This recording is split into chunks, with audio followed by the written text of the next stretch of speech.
வாயு முத்திரை, சுக பிராணாயாமம், எப்போதும் ஹாப்பியா இருக்கிறதுக்கு இப்படி ஒரு முத்திரைன்னு சொல்றா. அப்புறம் சின் முத்திரைங்கிறா, அப்புறம் வாயு முத்திரைங்கிறா. இப்படி ஒவ்வொரு சமாச்சாரம். இது அத்தனையும் பரதத்துல வந்தோடுறது. அந்த நளினம் நேத்திக்க வாழலாம் பண்ணின இதுக்கு எவ்வளவு நாள் பிராக்டிஸ் பண்ணிருக்க. இது காசு பணத்துக்கு இல்லை. இந்த ராதா கல்யாணத்துக்கு வந்து இந்த ராமாயணத்தோட சமாச்சாரம் படம் ஒரே அப்படி ஒரே அந்த எண்ணத்தோட வந்து என்னைக்குமே சொல்லி கொடுக்கிறவாளுக்கு தான் ரொம்ப கஷ்டம். இவ்வளவு விஷயத்தையும் பண்ணி அதுலயும் ராமர் உண்மையிலே ராமர் மாதிரி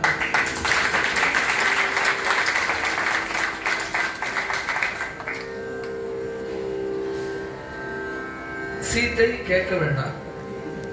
சீத்தையோட தோழிகள்னா அந்த சீத்தைய கூட்டிட்டு போயிட்டு திருப்பி தனுஷ முறிச்சு திருப்பி ராமனும் சீத்தையும் சேர்ற ஆனந்தம் இருக்க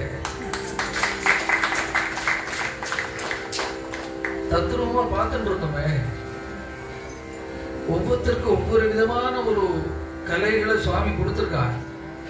அத நல்ல விஷயத்துக்கு யூஸ் பண்ணணும். அவள்லாம் கூட இந்த கிருஷ்ணகான சபால திவ்யநாம சங்கீர்த்தனத்துக்கு அவ குரு கூட்டின்னு வந்திருந்தா. எல்லாரையும் ஒரே அமக்களம் அப்படி வந்து போட்டு இன்னைக்கும் வந்து அந்த வீடியோ தான் டாப் மோஸ்ட் போயிட்டு இருக்கு.